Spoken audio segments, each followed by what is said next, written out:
दिन दिसंबर है और दिन शनिवार का है। मुख्यमंत्री जी इस खबर पर ध्यान दीजिए।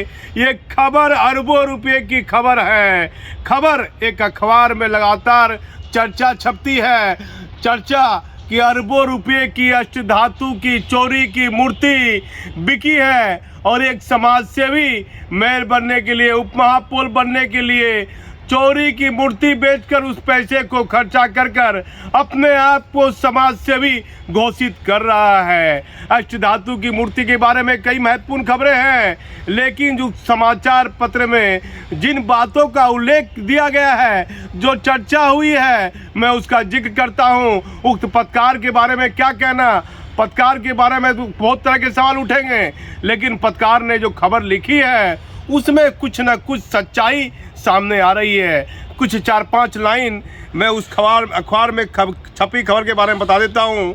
सांसद, विधायक, विधान पार्षद, जिला परिषद अध्यक्ष, उपाध्यक्ष, मेयर, उप महापौर बनने की चाहत समाज सेवा में लगे एक नेता को यूं ही नहीं लगी है।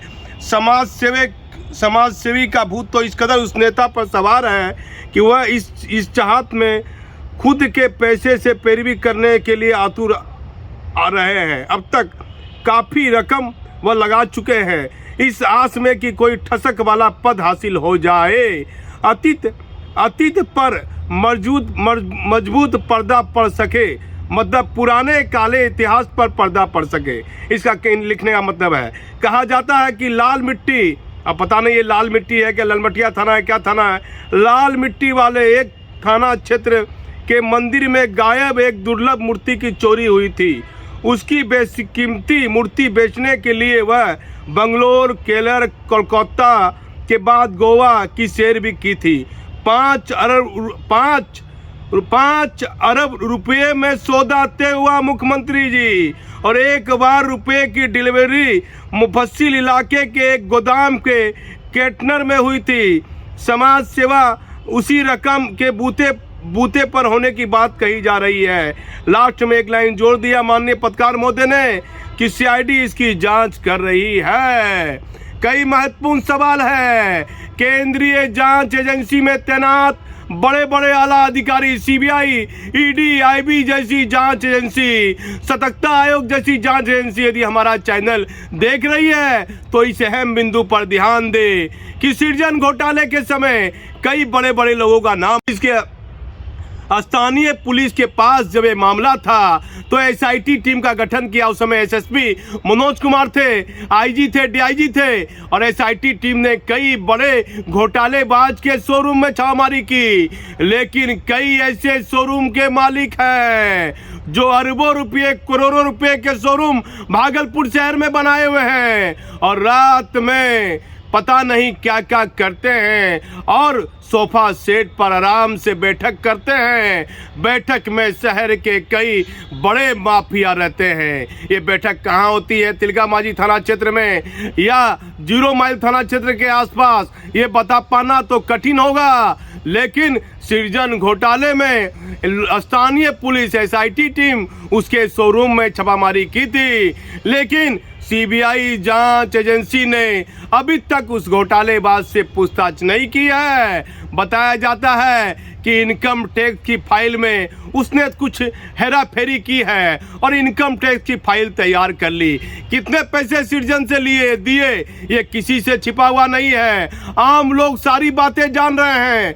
भागलपुर शहर में हर व्यक्ति के जुबान पर उस व्यक्ति की चर्चा है, लेकिन सीबीआई उस व्यक्ति को नहीं खोज पा रही है, नहीं मालूम कर पा रही है। उसी तरह अष्टधातु की मूर्ति पूरे बिहार में, मुख्यमंत्री जी ये मालूम कीजिए कि आपके राज्य में जब से आप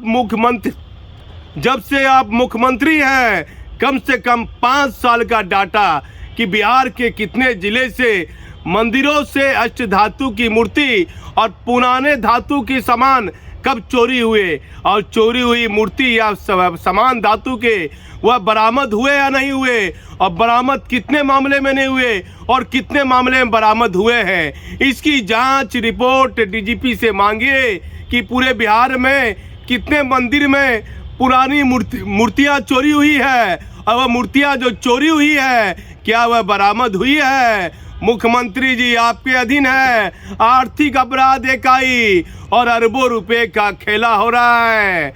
एक समाज सेवी जो अपने आप को एक संस्था से जुड़ा हुआ है, हाल फिलहाल उसने मतलब धार्मिक काम गाय की सेवा के नाम पर 5 दिन 6 दिन आयोजन करवाया और वह मालदार पार्टी है। बीजेपी के बड़े नेताओं के यहाँ अपने नेताओं को अपने यहाँ बुलाता है, नाश्ता कराता है, वीआईपी फ्रूट देता है और वह नेता वह व्यापारी पता नहीं अपने घर में कितने ट्रक सामानों अष्ट धातु की मूर्ति कितने जिले में कहां से कितनी मूर्ति चोरी हुई और भागलपुर में अष्ट धातु की चोरी की मूर्ति के कितने मामले दर्ज हैं, कितनी मूर्ति बरामद हुई है। क्या इस मामले में 2004 में कई मूर्ति तस्कर गिरफ्तार हुए थे।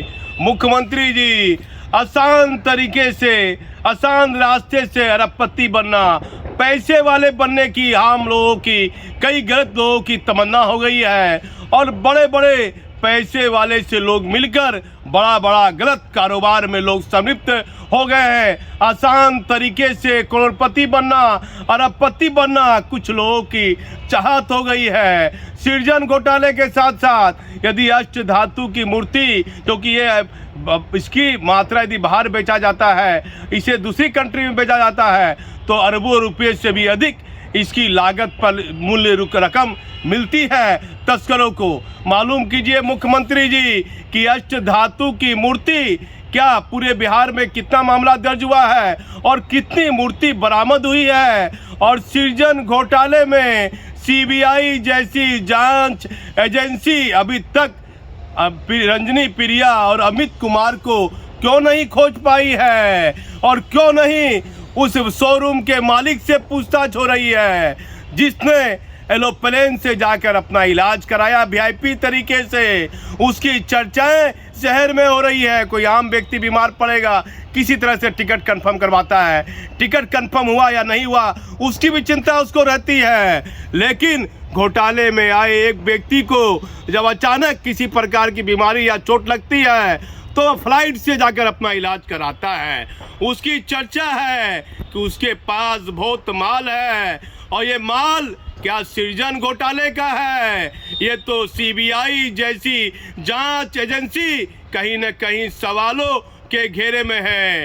राजनीतिक गलियारों में हमेशा चर्चा होती है कि बड़ी बड़ी जांच एजेंसी का सिर्फ लोग राजनीतिक लोग इस्तेमाल कर रहे हैं। क्या आप सही में सीबीआई के बड़े आला अधिकारी, आईबी के बड़े आला अधिकारी, ईडी विभाग के बड़े आला अधिकारी यदि मेरा चैनल देख रहे हैं तो कृपया भागलपुर जिले पर अपना ध्यान दीजिए।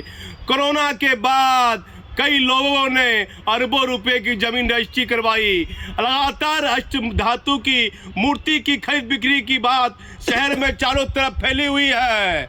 अष्ट धातु की शहर के कई चाय के दुकान पर, पान के दुकान पर, राशन के दुकान पर, जहां जहां बड़े बड़े व्यापारियों मालवाड़ी का इलाका है उस दुकाने पर चर्चा होती है। क्या पत्रकार महोदय सही में अष्ट धातु की मूर्ति क्या कहीं बिक रही है? फलाना आदमी क्या बेचा है? कहां से उसके पास इतना पैसा आ गया? वह होर्डिंग लगाया हुआ है और नगर निगम का ध्यान नहीं है कि ये होर्डिंग का पैसा क्या नगर निगम में जमा हो रहा है? कोई देखने वाला नहीं है।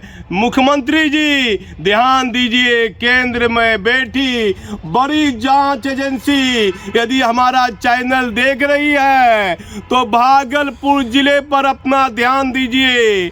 गुपचुप तरीके से मालूम कीजिए कि यहाँ किन किन लोगों ने हाल फिलहाल जमीन रजिस्ट्री करवाई है। ये लोग कौन हैं? लगातार जमीन रजिस्ट्री करवाने वाले गुंडा बैंक में एक व्यक्ति का नाम आ गया, मैंने खबर चला दी, उसने मुझे नोटिस भेज दी कोर्ट के द्वारा, मुझे नकली जज साबित करवा दिया और उसने फेसबुक पर कुछ लिख दिया और उस नोटिस में इस बात का उल्लेख किया जो मुझे बड़ी तकलीफ होती है। लिखा कि मुझसे 5 लाख रुपया मांगा है, 5 लाख रुपया दे दीजिएगा तो आपकी खबर मैं महत्वपूर्ण तरीके से बनाऊंगा। और उसमें उस तारीख का जो उल्लेख किया गया है, मुख्यमंत्री जी मैं एक निजी कार्यक्रम में खबर बनाने के लिए गया हुआ था, पूरा फुटेज मेरे पास पूरा प्रमाण है। जिस तारीख का वह उल्लेख माफिया कर रहा है, नोटिस के दौरान मेरे आत्मसम्मान में कहीं न कहीं चोट पहुंची, लेकिन माफिया घूम रहा है। लोग कहते हैं, आम आदमी कहते हैं, कोरोना के बाद जब जब फ्लाइट खुली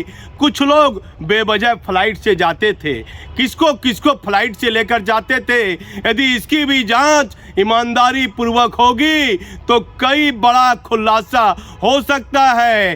क्या कर रही है? यदि आप सीबीआई में हैं, आप आईबी में हैं, आप ईडी में हैं, यदि आप केंद्रीय सतर्कता आयोग में हैं और बड़े पोस्ट पर हैं, तो आप देखिए ये बड़े बड़े माफिया कैसे छोटे छोटे लोगों को अपनी भावना में फंसा रहे हैं और उनसे गलत काम करवा रहे हैं। उनको उपमेयर के लिए पैसा दे रहे हैं कि आप उपमेयर का चुनाव लड़िए, मैं इतना पैसा दूंगा। आप वार्ड पार्षद का चुनाव लड़िए, मैं इतना पैसा दूंगा। आने वाले दिनों में इलाके में नगर निगम का निकाय का चुनाव है, इस पर भी जांच एजेंसियों को ध्यान देना हो। पूर्ण खबर है, लेकिन अखबार में जो खबर छपी है मैं उसकी कटिंग लगा देता हूं। लेकिन क्या भागलपुर शहर में कितनी मूर्तियां चोरी हुई है, और ये मूर्ति अष्टधातु की मूर्ति क्या सही में लोग खरीद बेच रहे हैं? तो ये कौन लोग हैं, इसकी जांच कौन करेगा? मैं भागलपुर से दीपक नौरंगी।